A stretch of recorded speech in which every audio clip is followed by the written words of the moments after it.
Thank you. Okay. So before I start, how many people are musicians here so I can see how nerdy to go with it? Okay, good. Okay. So, as that intro nicely stated, like I have a wide variety of stuff. Today I'm going to talk about two separate things. I'm going to talk about Balkan music a bit with the odd time signatures for the dance music of that. I'm going to start with that, and then, or I'll start with this. I'll start with some of these different instruments that I have here. So these instruments fall from. Let me go in order. We have from rural Turkey, we have Kazakhstan, we have Uzbekistan and Tajikistan, we have Iran, and then we have Albania. And all these instruments are basically in this a family of instruments. So the technical term is tanbur. It's any lute instrument where the neck is longer than the body. That's the broadest term for it. Most of these instruments fall under the dutar family. Du is two in Persian, and tar means string. And so even though really only one of these instruments could be counted as a Persian instrument, they all may use the language of that, Farsi, for the naming of the instruments. I'm going to go first from the Central Asian side and then go as the instrument spread. So I'm going to start with this one called the dombra. This one is from Kazakhstan. And two strings. Two strings. Well, actually, this instrument is really interesting. It has one string. It starts at this tuning peg, and then it goes down on this little peg on the bottom and then loops back up. So technically, it's one string. So if you break a string, you're very much out of luck. But so it's one string divided into two.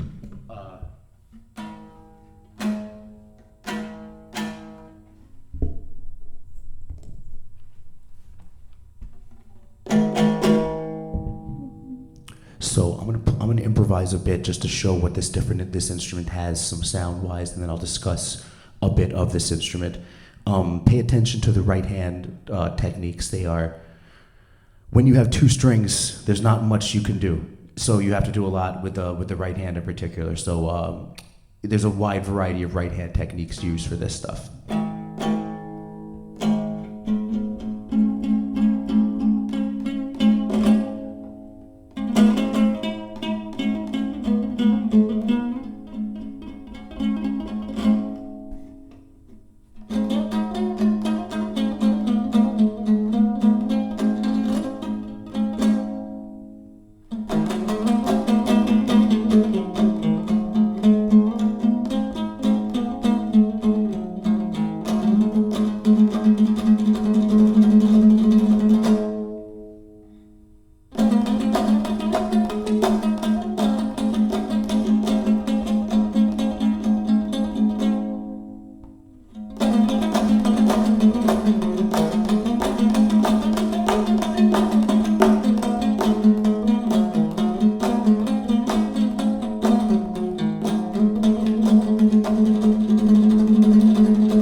So you can see how you can produce a good amount of sound with just the two strings by various combinations of different.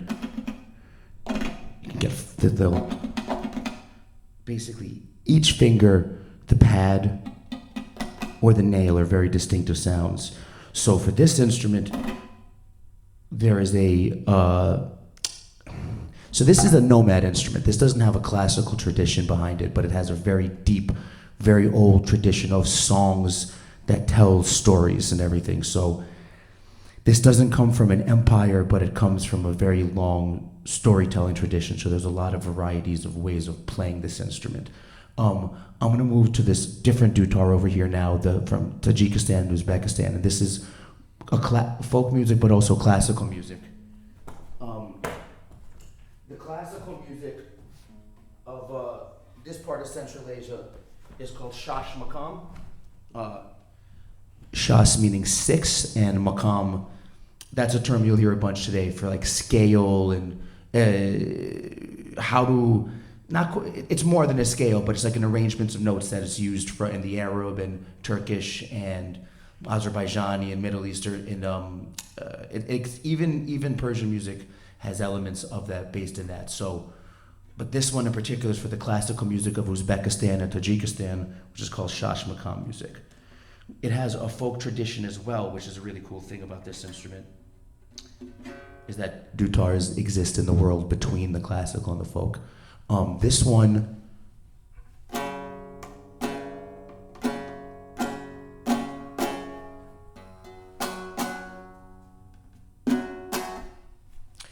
has silk strings often, but they break very frequently. So when I'm not performing live on this instrument as much, I have these sort of plastic material strings that they use a lot because these never break. Whereas the silk strings will break when you're not playing them. You'll just wake up the next morning, they'll be broken. So for now, I have these plastic strings on, which sound very similar. They're just a bit quieter. But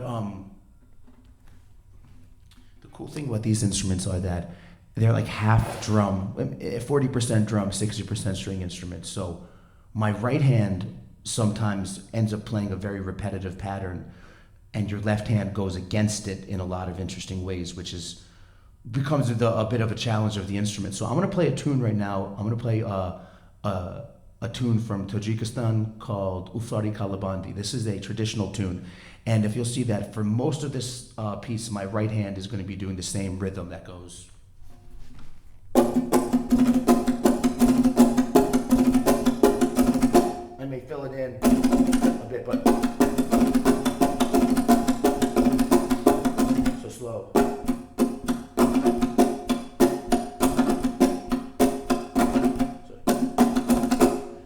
So that's going to be pretty much unchanging for the whole piece, but there's going to be, a lot of different melodic stuff. So you'll see that it doesn't end up sounding boring. And so take a look at this, and then we'll discuss these two instruments a bit.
so that it created a few different moods, different parts of the songs, even though there was just a do do decka decka that slow six rhythm. So it's surprising because, going.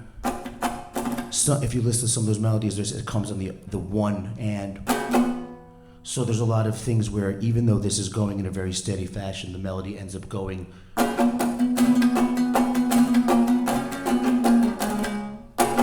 coming on the and of one, the and of two, and stuff like that. So it's very difficult to keep the steady while keeping this going, And so this instrument has 12 frets on it in a normal Western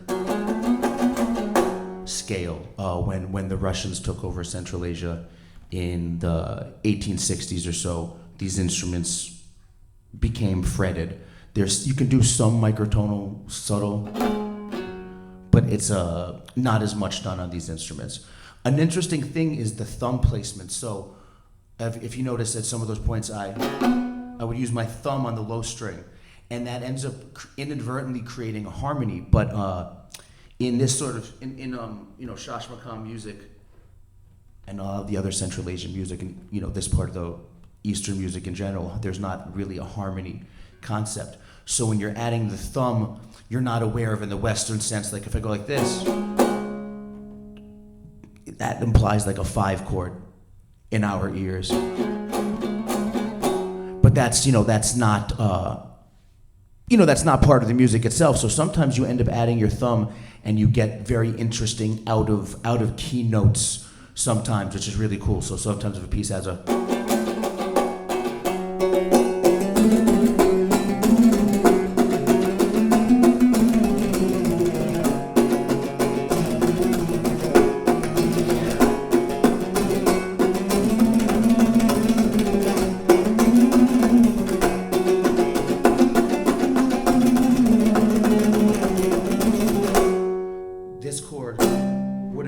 scale, but that note's there, so I can add my thumb there. Same thing with, I can add these notes and get some cool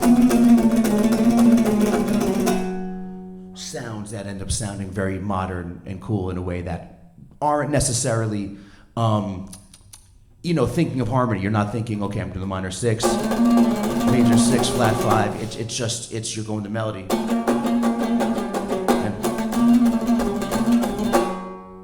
So you get that really interesting sort of kind of dark tonality there.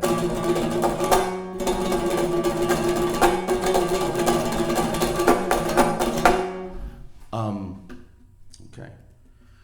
Any questions so far on these two dutars before I move zone a bit? Okay, so I'm going to right now move a little bit over. And with this instrument. So you see a 3rd string on this one, but it's a double.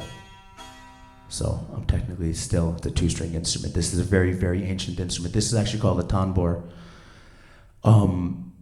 And really until the 1900s, it was 2 strings. And then a great player named Ostad Alahi decided to double the top string. But it still very much counts in the 2-string family. But the right hand technique of this is very different. So again, I'll play on this one a bit and then we'll discuss it. Same thing, if you watch the right hand, you'll see that most of the techniques fall on a different, this instrument also has steel strings. So it's a whole different sound world.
this is a religious instrument. Now this is interesting. So this one falls into, this one and the next one fall into an interesting category of sacred instruments.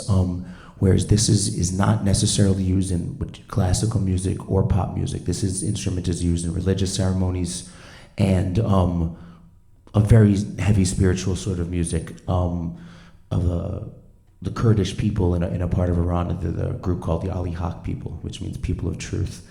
And everything about this instrument, the fact that there's the amount of frets and everything is of religious significance to that, and so the music is strictly under that, into that grouping. So one thing I'm going to talk about for a second later is these time signatures of additive numbers. I'm going to show you one right now, and we'll talk about this later, but I'm going to play a piece on this instrument, and then we're going to go to this other instrument over here, which is played by the Kurdish people of Turkey in a different thing. It's a related instrument to this, and we're going to see how the same rhythm goes, but it sounds very different. So this rhythm is 3 plus 3 plus 2 plus 2. So it's 10 or 5, depending on how you look at it. So 1, 2, 3, 1, 2, 3, 1, 2, 1, 2, 1, 2, 3, 1, 2, 3, 1, 2, 1, 2, 1, 2, 3, 1, 2, 3, 1, 2, 1, 2. And so we'll look at two different ways that rhythm is expressed on these two different instruments with two different folk tune traditions.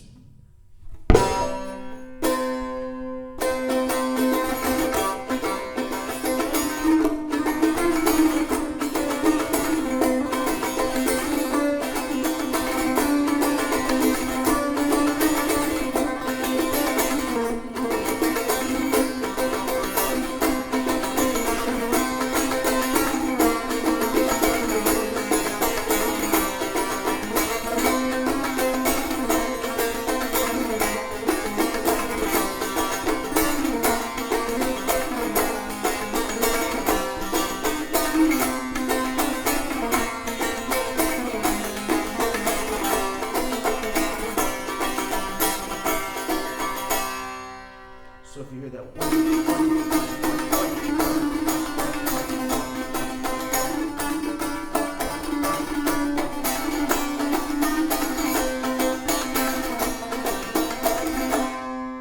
so that tune had that 1 2 3 1 2 3 3 3 2 2 feel that it feels not that unnatural. That's a cool thing with these additive numbers. You get these. We'll talk a lot more about this, but. So now I'm going to pick up this instrument over here this is called the tanbur. I'm going to pick up this one called the tembur. And you'll see it has 3 strings, but it's the same concept. It's a double. So this one would be like a dutar in the middle, on the outside, and they decided to add a drone string on the middle. So if you notice, the pitch is actually really weird on this tuning wise. It's a string, then it goes lower for the middle pitch, and then back up. So that's confusing. I'm gonna play a tune right quickly just while that other feel was in your ear, and then we'll talk about this instrument. So same thing, 3 3 2 2, but you hear now it's expressed in a different fashion in a different culture, but in a related instrument and stuff. So here we go.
So you can see how it doesn't necessarily feel like the same rhythmic pattern, but it is.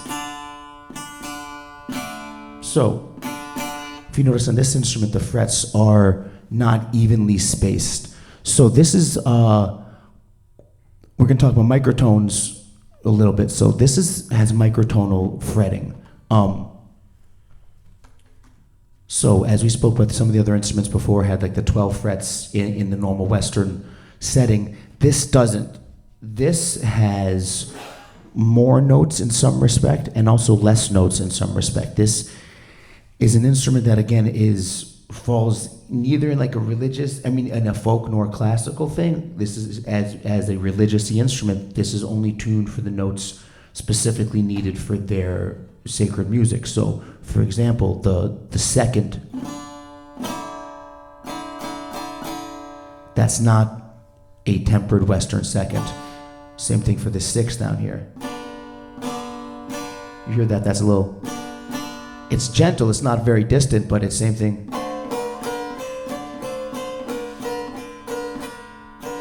You hear that note? It's not halfway between a major sixth and a minor sixth. It's not a quarter tone, but it's not a tempered note. Here's our minor sixth. So that's not what you'd have a normal major sixth, but it sounds great if I play some tunes, some melodies.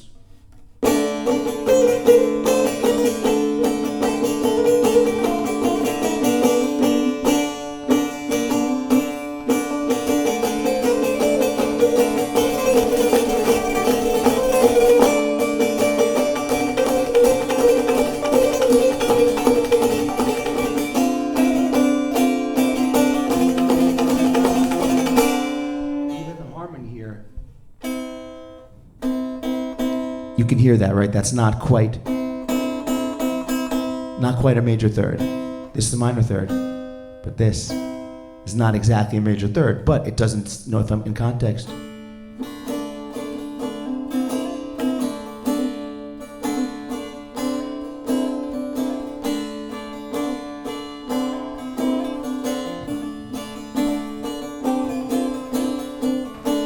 In context, it sounds totally good.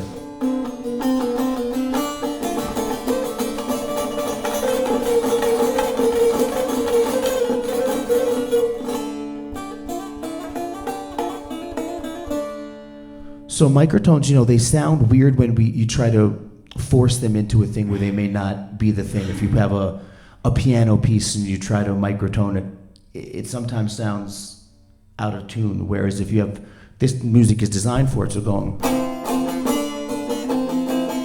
your ear can naturally accept that. So now I'm going to go to this dutar over here.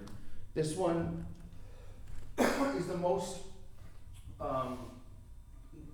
the Ottoman Empire ruled a good chunk of Eastern Europe, we'll talk about more, which is why where my family's from, we get cool time signatures and stuff. But this is an Albanian instrument, and now we look at this one. This is the extreme version of having microtonal frets. So this instrument is similar to the last one, but this is just a folk instrument. I don't mean just like in a limiting way, but this is not played in necessarily a religious or classical setting. And so this has very microtonal frets. Hear that right off the bat.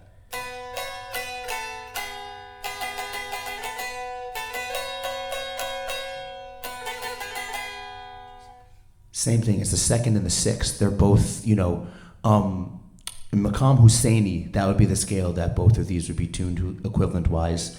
That's a Turkish maqam that is very popular in folk music, from Turkey through the Balkans and everything. So this instrument is called çifteli. Teli means string in Turkish, and çift means like tied or doubled. So it just means like doubled string. Same thing as dutar, meaning two strings. So also this one's the only one we play with a pick. And if anyone plays guitar or anything, you see that this pick is the floppiest thing that's ever been. It doesn't even, I don't even know. I have a .55 pick, and this is like half of that. So this is probably like a .20 something. It's really crazy. So I'm going to play for a second on this one, and then we'll discuss more. Get this microphone higher for this.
that weird once it gets going though.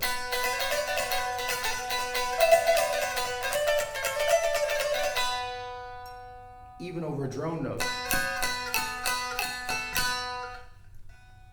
Your ear can accept these microtones very nicely. I find in this folk music setting, even over drones, you would think the harmony would make it out of tune, but I don't feel that sounds out of tune.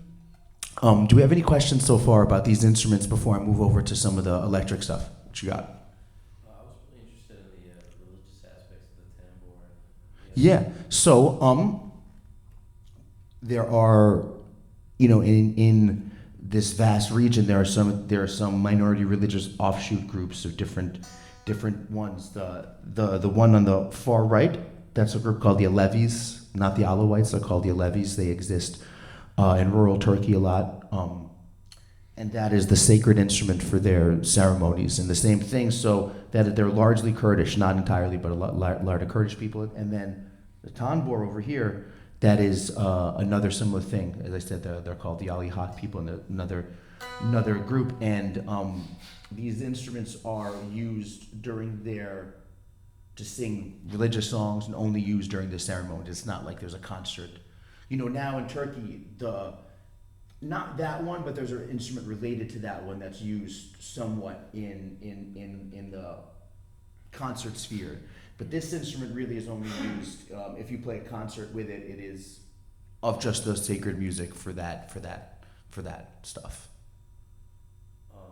You mentioned details about the religious significance of the instrument? Yeah. That's really interesting. Well, it's the Like the physical nature. Oh, okay. So, for example, on this one, this is the one that you would play in a concert. So I had extra frets added to it, but normally it would have 14 frets, and they have, believe in 7 heavens and 7 some. This is not my group, so I don't have as much as I would. But so that the fact that there's 14 frets, that's another one. For example, on the one on the far right, you see there's that little crest right where the neck meets the body. It has 12 points. Those 12 points are religious significance to. So each element of the instrument is built in. I went to an Alevi ceremony. There's a statue of their dude outside, like holding it in the sky. It's pretty awesome. So The last two instruments sound like somehow like a guitar. sound like what? Like a guitar. This one and that one? Yes. Okay.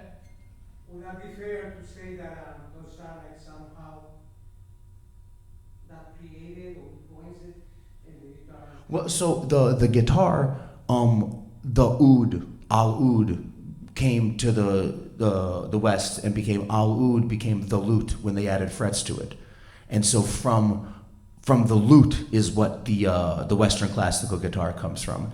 But I have some guitar students that play flamenco guitar, and they say that the techniques that I use on dutar are very similar to that. Yeah, yeah. So some of the techniques that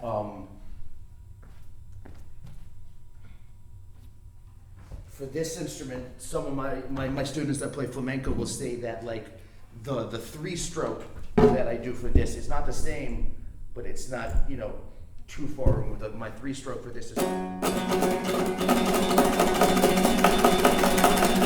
So I think that the flamenco one looks more like this because there's had to hit way more thing. I only have to hit 2 strings, so so there is a relation. And my 4-stroke, same thing here. I just have to hit. We don't have this technique for a flamenco because it doesn't really work. If I'm playing across 1 string, I'll go.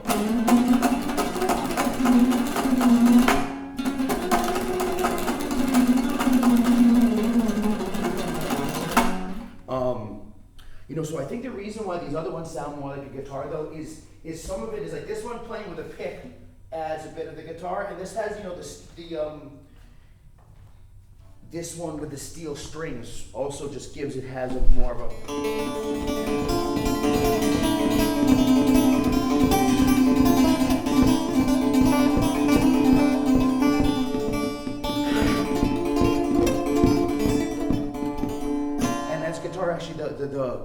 this instrument, you know, from the 1800s actually has a tapping technique like that is used on some of these old tunes.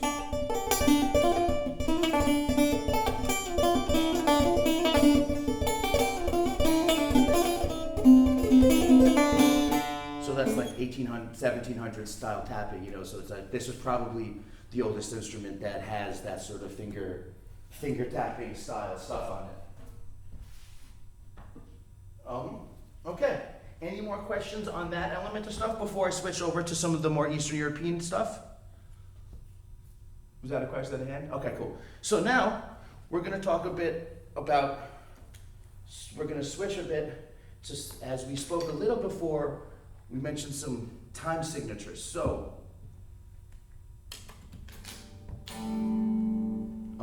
in Eastern European music, we have a lot of really cool time signatures that come from many, many years of Ottoman Empire rule. That when they invaded us, they brought these cool additive rhythms that we added to our existing folk music. So this is dance music in time signatures that would be considered, you know, non-danceable in the West. You know what I'm saying? Like these are odd times, meaning odd numbers, but also people think of them as unusual. So we're gonna break down a few of them, and we'll and show how they're danceable. So this first one is going to be a very common rhythm. It's a 7. It's called a rushanica. And we're going to divide this into 2 plus 2 plus 3. So if you were dancing, it'd be a short step, and a long step. And so when I'm counting time, I play a lot of very crazy mathematical music in my day job. I'm in a very progressive sort of band, and we do a lot of really crazy math. And I never count above the number 3. I'm always dividing everything into groups of 2s and 3s, no matter how high the time signature is. And I gotta cut this. And that makes it more danceable. That makes it a little bit more accessible. So, because odd time signatures can get very weird and intellectual sounding, but they can also be very natural. So, I'm gonna show you 7 right quick. So let's see if this works. 1, 2, 1, 2, 1, 2, 3, 1, 2, 1, 2, 1, 2, short, long, short, long. So if you heard this would be 7, 8 in the Western context. 1, 2, 1, 2, 1, 2, 3.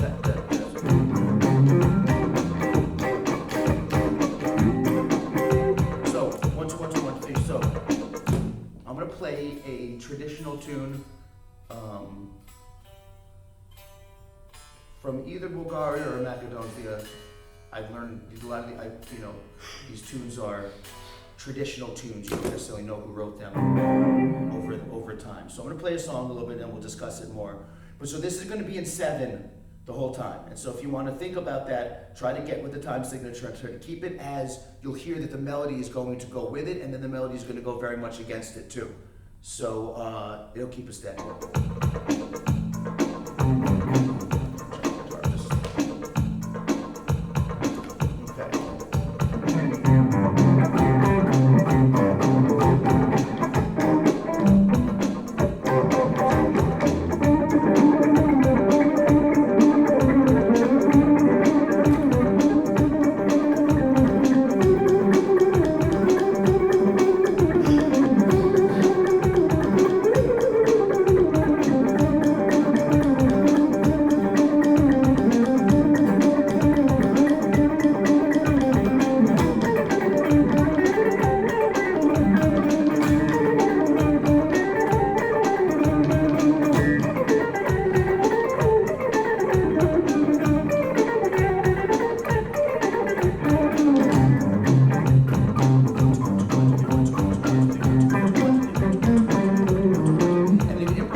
what it was, people get confused, I see, when trying to dance to that. But if it's not necessarily that confusing once you can learn to identify the shorts and the longs. So I'm going to show you another easier one.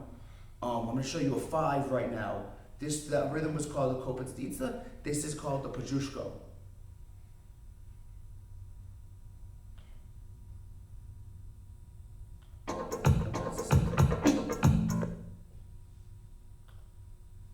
So this is a 5 rhythm, a fast 5.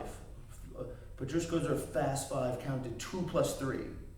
1, 2, 1, 2, 1, 2, 1, 2, 1, 2, 1, 2, 1, 2, 1, 2, 1, 2, 3, 4, 5, 1, 2, 3, 4, 5, 1, 2, 1, 2, 1, 2, 1, 2. So this, same key.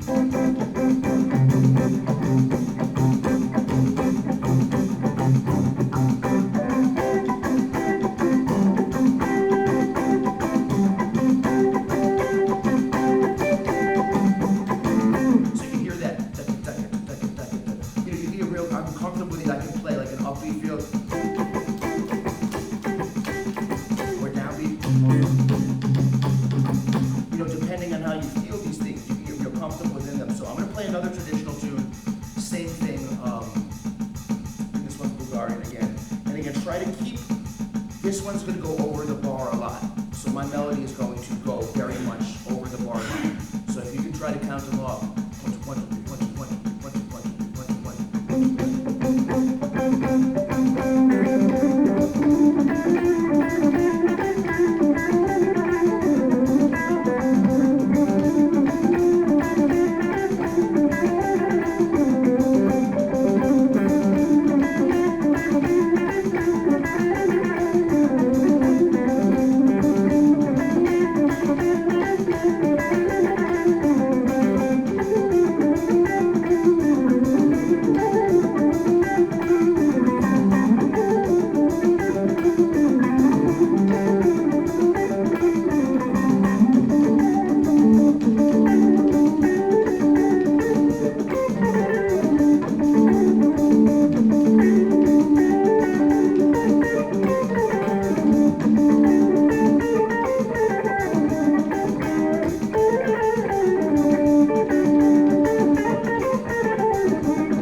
over that time, play within that time. So you see how you can, once you get the dance going, you don't really necessarily have to be aware of the cool, what the instrumentalists are doing, how we're going over the odd time signatures and everything, how we're staying in there, but you can get that, and you can just dance in 5, you just dance in 7, you don't have to necessarily worry about, all of these different counting things, But a cool thing is, we can look at some ways of counting stuff in a more intellectual fashion. First thing to do would be counting 4s over it. Like, so for example, if we had 1, 2, 1, 2, 1, 2, 3, we would have 1, 2, 3, 4, 1, and then we come back in. So if we count 2 long groups of 4 over this, we'll come back in on the 1, 1, 2, 3, 4, 1, 2, 3, 4, 1. We come back in on the 1. It's the same thing for counting a little faster. 1, 2, 1. So a really good exercise when you're teaching yourself to play the time signatures is working on clapping 2s and against the time signature. So for example, with this hand, if I'm going 1, 2, 1, 2, 1, 2, 1, 2, I can clap 7 against that. 1, 2, 1, 2, 1, 2, 3, 1, 2, 1, 2, 1, 2, 3, 1, 2, 1, 2, 1, 2, 3, 1, 2, 1, 2, 1, 2, 3. Because with the first set, I'm going with the rhythm 1, 2,